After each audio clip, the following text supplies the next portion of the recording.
Thank you very much for the invitation. As you mentioned, this is joint work with Noam. So I'll try to explain what the problem we aim to solve by giving a simple example. So this is a David Redman experiment where he went and collected oral swabs from these sea otters off the shore of California. Okay, so he profiled these samples, so he knows which bacteria appears in the mouth of these sea otters. Yet he doesn't know whether there are commonalities between these bacteria and those in other studies, and what is the context in which these bacteria appear. So this is actually a common problem in microbiome literature. I mean, researchers can be completely unaware of commonalities between their findings and findings in other studies, especially across niches or habitats. So in order to bridge this gap, we thought of developing this dbBact knowledge base, and I'll try to explain what we do. So it goes like that. So we read a paper. This is an example of a paper that compared fecal microbiome of children with Crohn's disease to their healthy parents. So we read the paper, we download sequencing data, and we reanalyze it. Okay? And when you do that, we find a certain subset of bacteria that are more abundant in those children with Crohn's disease compared to healthy controls. Okay, so we create a FASTA file that contains all these, this subset of sequences, and we create something that we refer to as annotations using ontology-based terms. This is a very structured way of characterizing these, providing the phenotype for these sequences. So we say these are fecal samples for humans in Glasgow.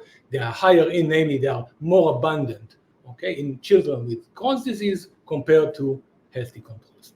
So once you do that, you just press a button and you upload it to the database. Okay, so this is a screenshot from the website of dbBact that I took yesterday. You can see that it contains more than 1,000 experiments. When we say an experiment, we mean studies, namely papers whose data were downloaded and reanalyzed. So it's 1,078 such papers covering 370,000 sequences, ASV, applicable sequence variants, and more than 8,000 such annotations. But since there's more than one sequence per annotation, we have 1.5 million phenotype to genotype associations in this currently in dbBact. Okay, so dbBact actually accepts any 16S study across all habitats, so we can down the road combine these results and provide kind of a pan-microbiome view of across these habitats. It is 40% larger than Cheetah. It is larger than the number of sequences in the Earth Microbiome Project. It allows you to harmonize studies sequenced using different variable regions. Let's say your study was performed using V1, V2 primers, okay, and you want to use these sequences to query the database. So once you do, if you do that, dbBact will retrieve also studies that were performed using V4 or V3, V4 primers. So you can just harmonize across different primer pairs. In dbBact indexing, the basic entity in dbBact are ASV sequences and not taxonomy. Therefore, the resolution which we get is higher than the resolution that would have been achieved using taxonomy by itself. And everything is manual. Okay, so this provides precision in this phenotype-genotype associations that are uploaded to dbBact. And we have a statistical toolbox for analyzing new studies. Okay, so let's try to understand what dbBact gives you when you try to analyze your studies through the lens of dbBact. Okay, so there are actually two types of basic queries to dbBact. The first is a single FASTA query. Okay, and I'll give an example. In this study, they took fecal samples from wild boar. Okay, so we took these sequences and we blinded blindly submitted them to dbBact. So what dbBact outputs is a word cloud, okay, where the size corresponds to the F-score of the term, okay.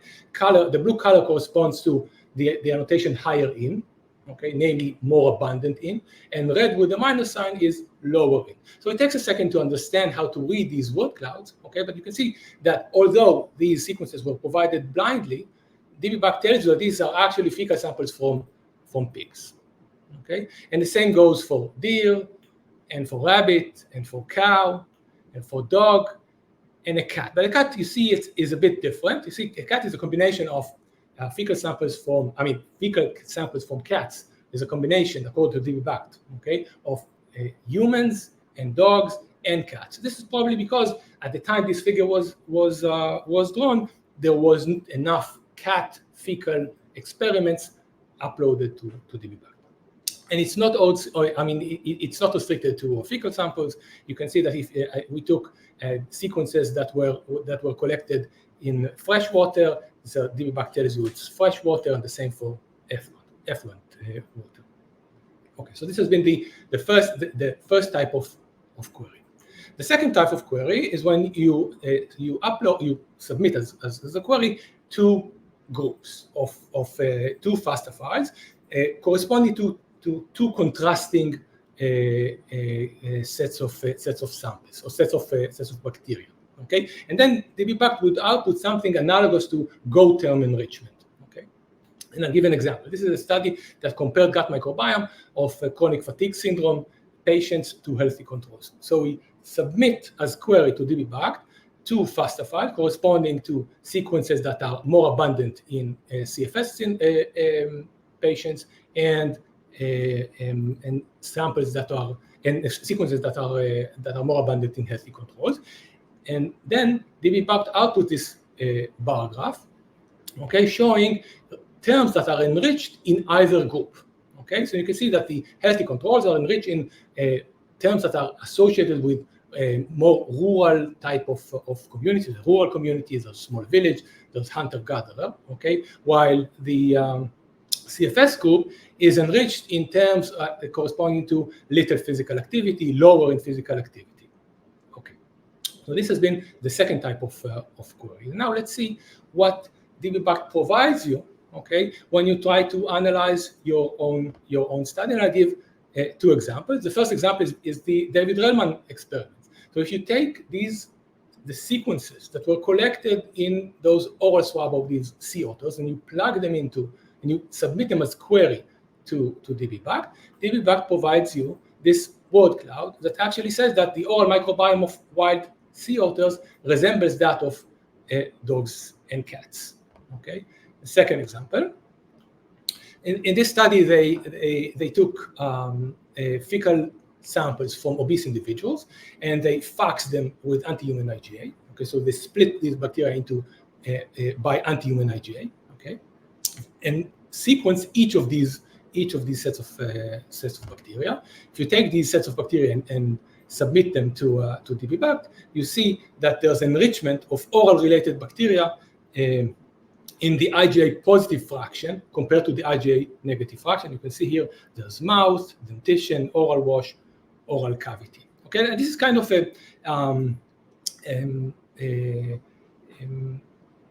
something that happened over and over again. We saw that whenever we in most cases, when we reanalyze a study's results via dbBact, we get hypotheses that did not appear in the original paper, and this can serve as a kind of an initial direction to follow.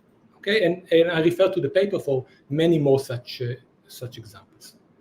Okay, so up until now, okay, I consider the case of reanalyzing a single study, okay, through the lens of dbBact. Okay, another option is to look at the database as a whole and perform some meta-analysis or ask ecological questions using this database. Okay, and I'll provide just three very preliminary examples for that. So the first example is that you can take a phenotype, any phenotype, and ask dbBact to retrieve the sequences that are associated with phenotype. Okay. In this example, we consider the phenotype high BMI. So this is a list of the 10 most associated ASVs with high BMI. Okay, so some of these ASVs are known and have been mentioned in the literature, and some are new.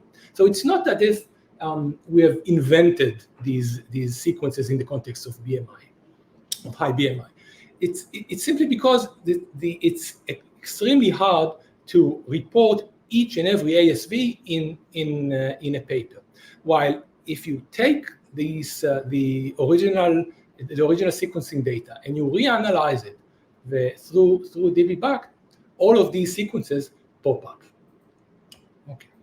A second example is trying to find terms that have similar bacterial communities. You pick a term, for example, you take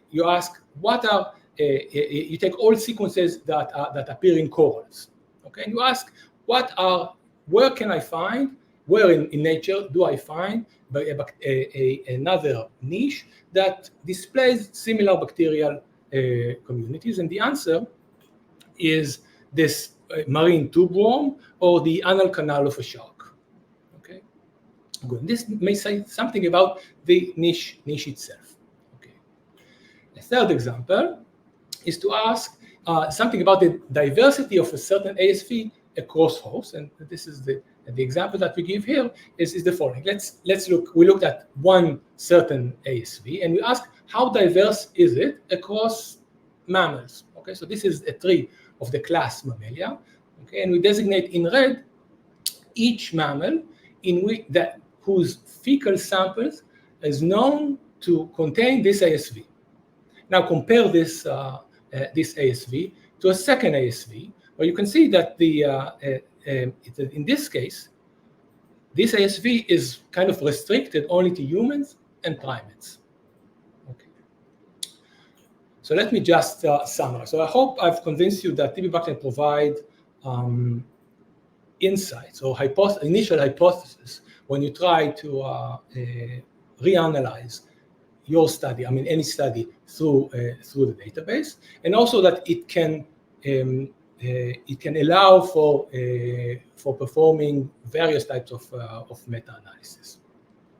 Okay, it's a wiki-like platform that we hope anyone would use. We actually hope that it will become a kind of a basic tool in microbiome analysis. So there are several ways of interacting with dbBact. You can either use the website.